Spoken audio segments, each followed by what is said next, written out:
അതിൽ ചർച്ചയുടെ പ്രസക്തി ഇല്ലല്ലോ. ഓൾറെഡി ലെറ്റർ കൊടുക്കാൻ പറഞ്ഞു, ലെറ്റർ കൊടുത്തു. അതിനുശേഷം UDF ലീഡർഷിപ്പ് മീറ്റിംഗ് നടന്നിട്ടില്ല. ബഹുമാനപ്പെട്ട പ്രതിപക്ഷ നേതാവ് ഈ മലയോര ജാഥയിലാണ്. 5-ാം തീയതിയാണ് ജാഥ അവസാനിക്കുന്നത്. അതിനുശേഷമുള്ളൊരു ഡേറ്റിൽ UDF യോഗം ചേരുമായിരിക്കാം, അതിൽ ചർച്ച ചെയ്യാം. 1-2 യോഗങ്ങൾ കഴിയണമായിരിക്കും. അപ്പോൾ ആ തീരുമാനം വരും എന്നാണ് പ്രതീക്ഷയിലാണ് ഞങ്ങൾ നിൽക്കുന്നത്. അങ്ങനെ ആവാനാണ് സാധ്യത.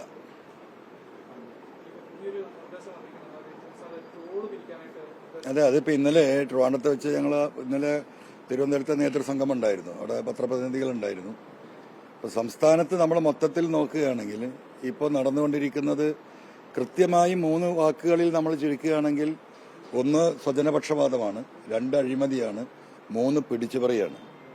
ഈ സ്വജനപക്ഷപാതവും അഴിമതിയും കേരളത്തിലെ ജനങ്ങൾക്ക് പരിപൂർണമായും ബോധ്യപ്പെട്ടിരിക്കുന്നു. അഴിമതിയുടെ ഏറ്റവും അവസാനത്തെ തെളിവായി നിൽക്കുന്നത് കേരളത്തിലെ 3.5 കോടി ജനങ്ങളെയും പറഞ്ഞു പറ്റിച്ചുകൊണ്ട് പാലക്കാട് ജില്ലയിലെ ബ്രൂവറി പാറ പഞ്ചായത്തിലെ തുടങ്ങാൻ പോകുന്ന മദ്യനിർമ്മാണശാല ശക്തമായ എതിർപ്പ് കേരളത്തിലെ ജനങ്ങളിൽ നിന്നുണ്ട്. കേരളത്തിലെ ഭരണപക്ഷത്തോടൊപ്പം നിൽക്കുന്ന ഘടകകക്ഷികൾ RJD അവർ ഒരു കാരണവശാലും ഇത് അംഗീകരിക്കില്ല എന്ന് പറയുന്നത്. CPI അവരുടെ എതിർപ്പ് പ്രകടിപ്പിച്ചിരിക്കുകയാണ്. ജനങ്ങൾ ഒന്നടങ്കം അതിനെ എതിർക്കുകയാണ്. ഇതൊക്കെ നടന്നാലും ഘടകകക്ഷികൾ എതിർത്താലും ഒരു ഗവൺമെന്റിനുണ്ടായിരുന്ന അല്ലെങ്കിൽ മുന്നണിക്കുണ്ടായിരുന്ന അവരുടെ മദ്യനയം ഇടതുപക്ഷത്തിൽ ചർച്ച ചെയ്തില്ല എന്നാണ് ഘടകകക്ഷികൾ പറയുന്നത്. NCP അവർ ശക്തമായി എതിർക്കുകയാണ്. അവരുടെ മന്ത്രിയെ തീരുമാനിക്കാൻ അവർക്ക് സാധിക്കുന്നില്ല. അപ്പോൾ അഴിമതി നടത്തുക, കത്തുന്ന പെരക്ക് ഊരുന്ന കഴുക്കോല് ലാഭമെന്ന് പറഞ്ഞ ആളുകൾ പറഞ്ഞതുപോലെ ഭരണം അവസാനിച്ചു പോവുകയാണ്.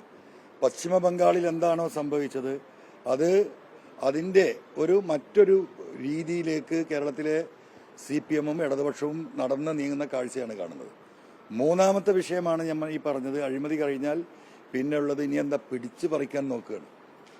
ജനങ്ങൾ സാമ്പത്തികമായ പ്രതിസന്ധിയിൽ നമുക്കറിയാം. ഈ നിൽക്കുന്ന ഞാനും നിങ്ങളുമടക്കമുള്ള പത്രക്കാരടക്കമുള്ള നിങ്ങൾക്ക് കിട്ടിക്കൊണ്ടിരിക്കുന്ന ശമ്പളം കൊണ്ട് നിങ്ങൾക്ക് ജീവിക്കാൻ കഴിയുന്നില്ല.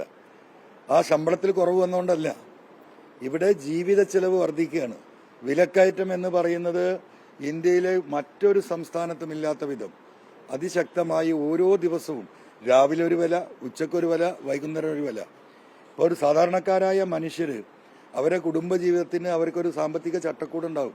എത്രയാണ് വരുമാനം, ആ വരുമാനത്തിൽ എത്രയാണ് നമുക്ക് ഭക്ഷണത്തിന് വേണ്ടി ചെലവഴിക്കേണ്ടത്, കറണ്ട് ബില്ല് എത്രയാണ്, കുട്ടികളുടെ പഠനാവശ്യം എത്രയാണ്, ഒരു എമർജൻസി വന്നാൽ ആശുപത്രിയിൽ പോകാനുള്ള പണം, ഇതെല്ലാം കണക്ക് കൂട്ടിക്കൊണ്ടുള്ള ചെറിയ വരുമാനക്കാരാണ് കേരളത്തിലെ 70-80% ആളുകൾ.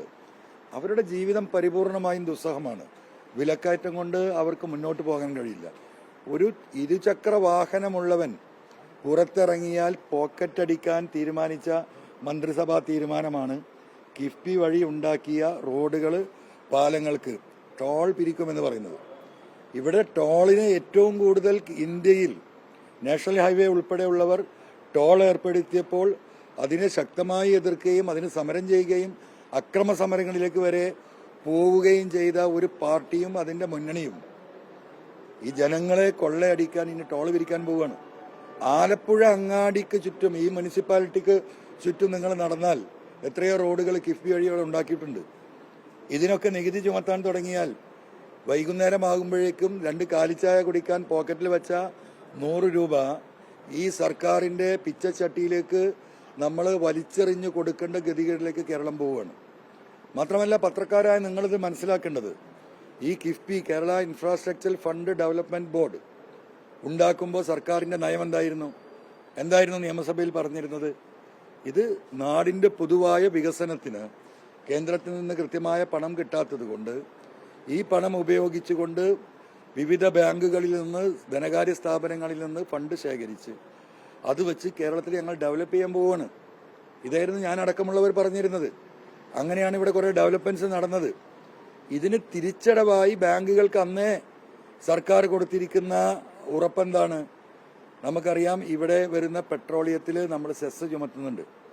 നമ്മൾ അടിക്കുന്ന പെട്രോളിൽ ഏകദേശം 1 രൂപയിലധികം കിഫ്ബിയുടെ തിരിച്ചടവിന് വേണ്ടി ഞാനും നിങ്ങളും പൈസ കൊടുത്തുകൊണ്ടിരിക്കുകയാണ്.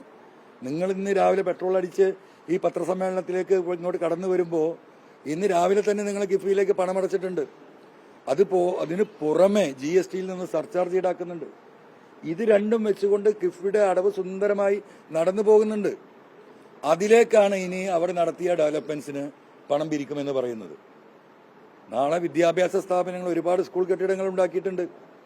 ആ കെട്ടിടങ്ങൾക്ക് കുട്ടികൾ ഇതിന്റെ തിരിച്ചടവിലേക്ക് പൈസ തരണമെന്ന് ഈ മന്ത്രിസഭ ഒരു തീരുമാനം എടുക്കില്ല എന്ന് പറയാൻ കഴിയില്ല. അപ്പൊ എല്ലാ നിലക്കും മനുഷ്യരെ ഈ രീതിയിൽ ബുദ്ധിമുട്ടിക്കുകയും സ്വജനപക്ഷപാതം നടത്തുകയും കേരളത്തിലാകമാനം അഴിമതിക്ക് വഴി തുറന്നു വിടുകയും ഇവിടുത്തെ ഉദ്യോഗസ്ഥരുടെ ചൊൽപ്പടിക്ക് നിന്നുകൊണ്ട് ഭരണാധികാരികൾ മന്ത്രിസഭയിൽ നടക്കുന്ന തീരുമാനങ്ങൾ പോലും മന്ത്രിമാർ പോലും അറിയാത്ത അവസ്ഥയാണ്. ഇപ്പോൾ കിഫ്ബിയുമായി ബന്ധപ്പെട്ട് ഈ തീരുമാനം എനിക്ക് വ്യക്തിപരമായി സൗഹൃദമുള്ള 1-2 മന്ത്രിമാരെ ഇന്നലെ ഞാൻ വിളിച്ചു നോക്കുമ്പോൾ അവരത് അറിഞ്ഞിട്ടില്ല. അങ്ങനെ ഒരു വാർത്ത കേൾക്കുന്നു എന്ന് പറഞ്ഞു. അപ്പം മന്ത്രിസഭാ തീരുമാനങ്ങൾ മുഖ്യമന്ത്രിയുടെ ഓഫീസിലേക്ക് മാറിയിരിക്കുന്നു. മന്ത്രിസഭയിൽ ഒരു ചർച്ചയില്ല. ജനങ്ങളുമായി സംവദിക്കേണ്ട വിഷയങ്ങൾ പൊതുസമൂഹത്തിൽ പറയുന്നില്ല. എല്ലാം വളഞ്ഞ വഴിയിലൂടെ